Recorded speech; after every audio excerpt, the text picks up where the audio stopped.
Ating pag-usapan ngayon, tamang-tama ito dahil more or less ay 1 week pa bago mag-resume ang Congress at Senate after 1 month, mahigit na 1 buwan na sila ay nakabakasyon. Marami tayong aabangan. Yung mga public hearing at saka yung mga proposed bill, especially yung issue ng charter change sa economic provision, hindi pa tapos. Tapos na sa Kongreso, hindi pa tapos sa Senado. Tapos na rin sa Kongreso ang pag-revoke ng prangkisa ng SMNI. Tingnan natin kung gagalawin sa Senado yan. Okay, kasi papunta na ho ng Senado. Lahat ho ng mga proposed bill sa Kongreso tapos na. Yung priority na gustong maging batas ng Malacanang na-aproba na po ng Kongreso. Sa Senado lang medyo mabagal. Pati yung public hearing ni Hontiveros tungkol kay Kibuloy, yung mga public hearings sa Kongreso tungkol doon sa gentleman agreement, yan po yung mga controversial na ating aabangan Charter change, SMNI franchise, gentleman agreement ni Duterte at saka ho sa China, at yung bitin na public hearing ni Hontiveros dahil hindi pa ho nga nahuhuli ng mga otoridad ang inaakusahan si Apollo Kibuloy. So lahat yan magre-resume at iba pang mga proposed bill. Mahalaga kasing marami silang magawa. Kasi pagdating na October, filing na po ng Certificate of Candidacy sa mga kakandidato na naman na senador sa 2025. Kasi po sa Mayo ng 2025, next year election na. So 3 months or yung kampanya, pero bago yung kampanya, siyempre mayroong filing. Kaya by October, November, filing na po yan. So hindi na po sila magiging masyadong mahaba pa ang oras. Magiging na sila. Busy na. Kaya mahalagang yung mga proposed bill ay matapos nila. Ang tanong, kaya-kayang matapos yung mahalagang ito. Okay? Sunod na ating pag-usapan ay itong, maiba naman tayo. Manonood na naman tayo nito ng basketball. Ay playoffs na Isang game na lang. Yung play-in tournament na tinatawag, maglalaban yung Kings at saka yung, New Orleans na tinalo ng LA. So ang LA pumasok po ngayon sa playoffs ulit. Okay? Number 7 po sila. At ang kanilang makakatapat ay ang defending champion na Denver Nuggets. So sabi nga nila hindi pa raw nananalo ang Lakers sa Denver kasi sa record gano'n na natalo, nakita sila sa final noong nakaraang taon, natalo sila. Dito sa elimination natalo rin. So ito ay ngayon na daw babawi at saka iba na ngayon ang galaw ng LA. May mga bagong players sila na magagaling. At saka mas nasa kondisyon si LeBron James ngayon kumpara nung araw.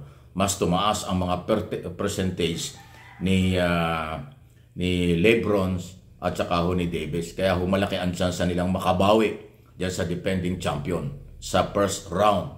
At magsisimula na po ito sa kailan ba? Next week.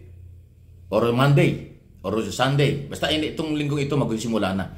Isang laro na lang po yung gagawin. Pagkatapos simula na yung first game sa first round ng NBA. Ayan, inaabangan. 8 team lang yan 8 team sa Western Conference, 8 team sa Eastern Conference na maglalaban-laban. Kaya masarap ng panuorin ito. Alam mo bakit? Iba po ang laro pag playoffs. Walang dyan hindi pwede magkamali. Lahat seryoso, lahat gusto manalo. Hindi katulad sa elimination, pag natalo ka ngayon, pwede bukas sa laro mo, sa masunod na laro mo, makakabawi ka pa. Ito hindi po Bawat game sa playoffs mahalaga. Kasi pag nanalo ka, best of 7 lang yan Unahan yan sa hanggang makakuha ka ng 4 na panalo, kaya bawal talagang matalo hanggat maaari. Pag nakakuha ka ng 4 na game na panalo, ikaw na yung panalo sa best of 7. Tapos sunod na round na, second round na. Okay? Ang sunod doon, semifinals. Pagkatapos ng semifinals, final na. Ganun po, sa Western. Tapos pag natapos na sa Eastern, yun na yung NBA final. So, ang playoffs, mas mabigat na laban, mas magandang panuorin, at masyadong tensionado yan.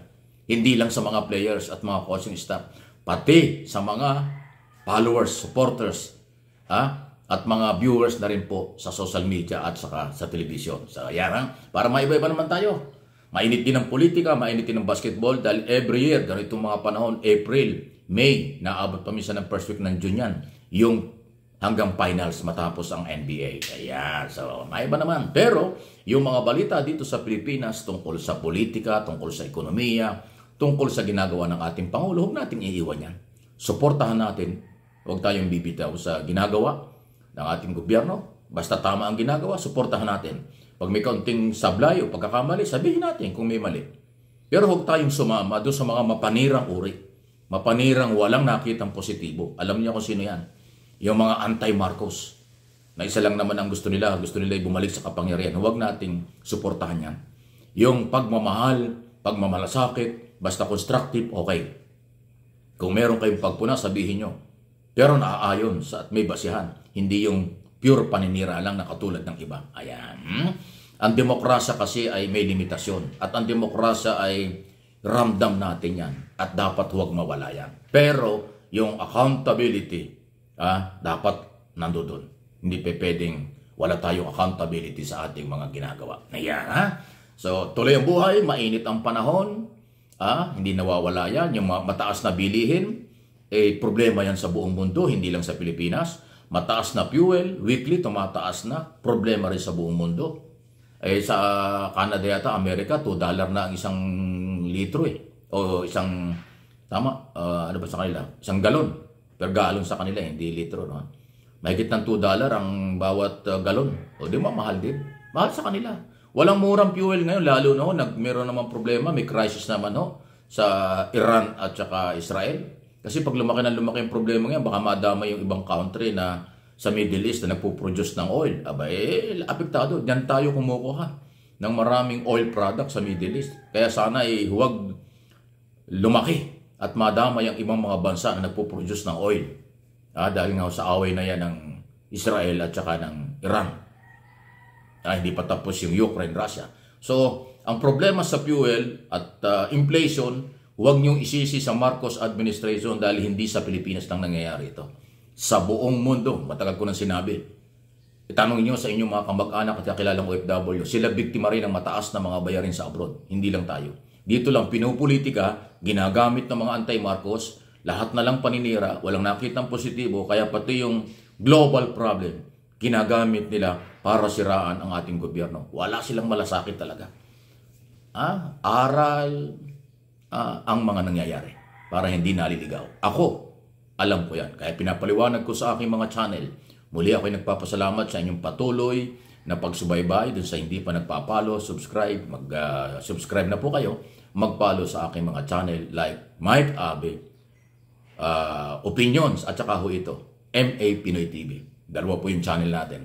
At ingat po kayo doon sa iba. May mga nagagamit po ng picture ko kung ano po mga sinasabi nila sa akin. May mga below the belt, may mga paninira pong ginagawa sa akin. Huwag kayo maniwala dyan. Ito lang ang aking channel at pinaninindigan ko ang aking responsibility and accountability sa inyo na aking mga followers at subscriber. Doon sa paninira at ako pinipersonal lang iba dyan. Alam niyo kung anong agenda. Wala silang magawang content yata. Wala silang magawa ng istorya kung ano man. Kaya pati ako, ginagawa nilang content. Ang babaw ng kanilang kaligayahan, di ba?